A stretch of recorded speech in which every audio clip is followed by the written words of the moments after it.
Now, 2012 is shaping up to be a significant year for the women of Africa. January saw the second inauguration of Africa's first democratically elected female president, Ellen Johnson Sirleaf of Liberia. And just last week, the second woman on the continent was sworn in as president.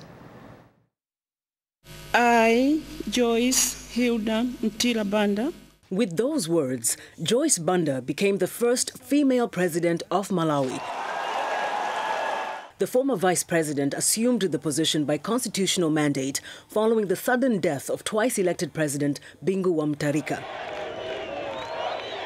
Banda's confirmation was embraced by most citizens, many whom are still angry at Mutharika, whose resignation they had demanded over accusations of autocracy and government mismanagement. He put us in many problems. Like what? Fuel shortages, bad governance. He was a dictator. We expect more things for this new president, Joyce Banda.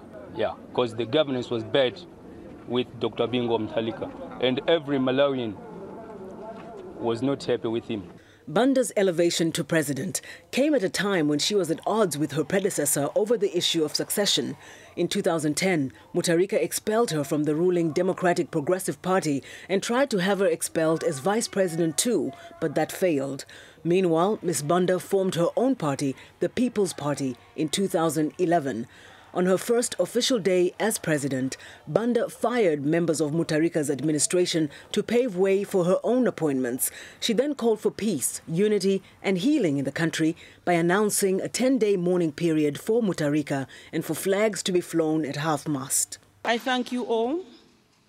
I just sincerely hope there's no room for revenge. I just sincerely hope that we shall stand united, and I just hope that as a God-fearing nation, we shall allow God to come before us. Because if we don't do that, we have failed.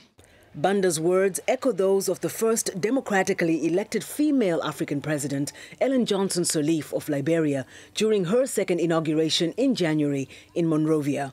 True reconciliation means a process of national healing.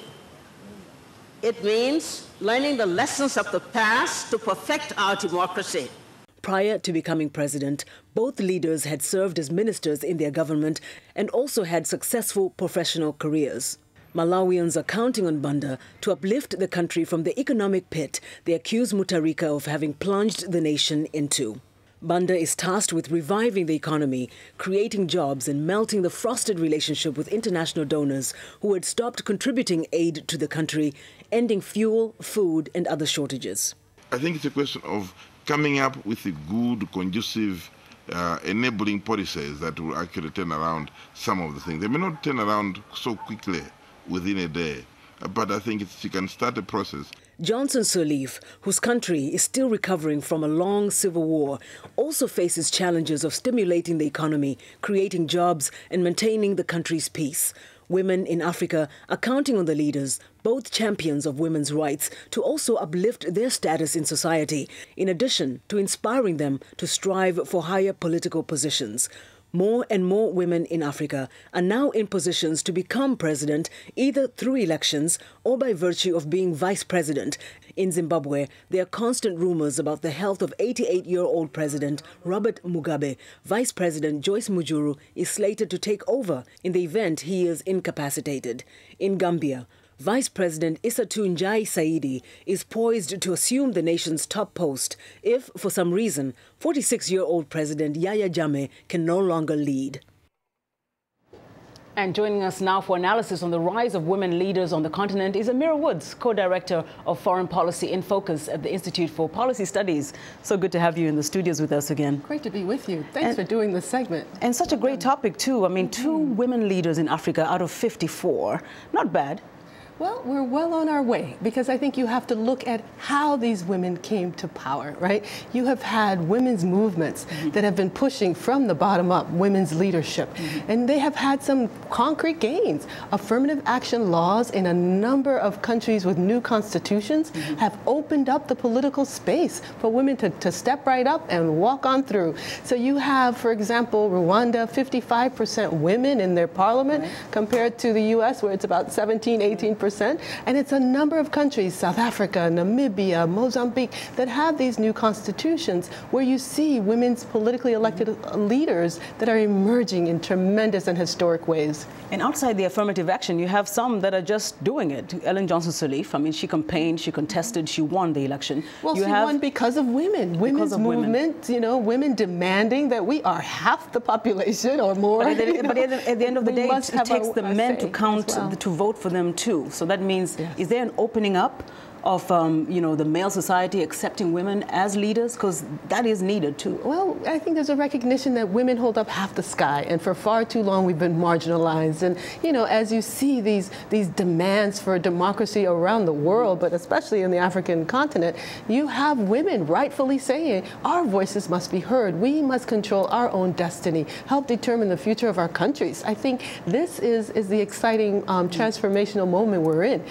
So I think it is just the start of many more to come. Okay, and after the celebrations and the jubilations, there's the real issues here. These are countries that need to be run very effectively, efficiently, and you have two women right now who are leading, who I believe are very qualified, both former ministers. They've been in politics before. Let's talk about Banda in specifically. She was vice president. Yet the nation seems to have embraced her, and they really trust that she can uplift this country. Can she? I think we have a global economic crisis. So the economic conditions in Mali, Malawi, in Southern Africa, also in West Africa and Liberia, the economic conditions are really dire at the moment. Right. And I think throughout the continent, you have people demanding that the economy must work for all, not just for the elites, but for all. So there are a lot of pressures on these women leaders. How do you think she survived, or she seems to be being embraced while they were really shunning Mutharika?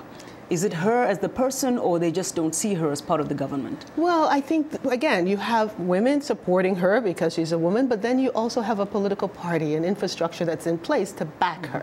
So I think it's the combination of women that are rising up in these political parties that are gaining ground in their own right, because they have, you know, they have paid their dues along the way at both the local level leadership, national level leadership, and you know, rising up to where they have actually won the credentials to actually take on that top role. Now, when it comes to payback, obviously a lot of people, the women, are expecting a lot from the women, not just for them to lead the general populations, but also women issues specifically, justice, rights, employment. Do you think that having women leaders gives women an advantage, or is just another leader? Well, I think the studies on this we need more studies on this, right? Because clearly where you have more women politically elected officials, you have higher spending on the basics, schools and healthcare, right? Health and education. The percentages of budgets going to health and education are increasing in these parliaments that have a larger representation of women. So clearly there's some advantages that you can already see in some countries, but I think we still are a long ways away from saying that just because it's a woman means that all the issues of concern to women will be met. I think we're still a ways from that. Now, talking broader, we're seeing, as we mentioned in the package we just ran, there's a lot of developments. There are a lot of women who are in place to become, or rather two women in place to become president by default in the event that the leaders die.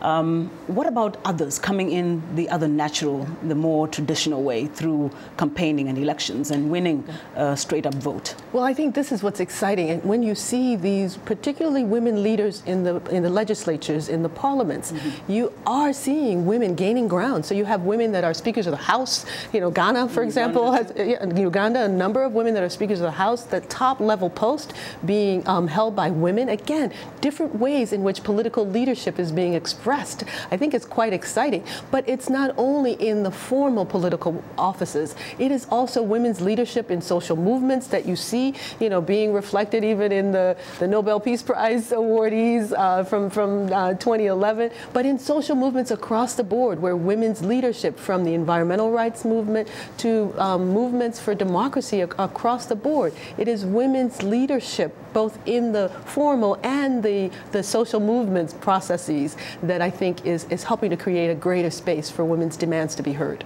You've just energized me. I feel like I could run for president. I know you could. Well, you do it first before me. That's Emira Woods, always on top of her game, co-director of Foreign Policy in Focus Institute for Policy Studies, right here in Washington.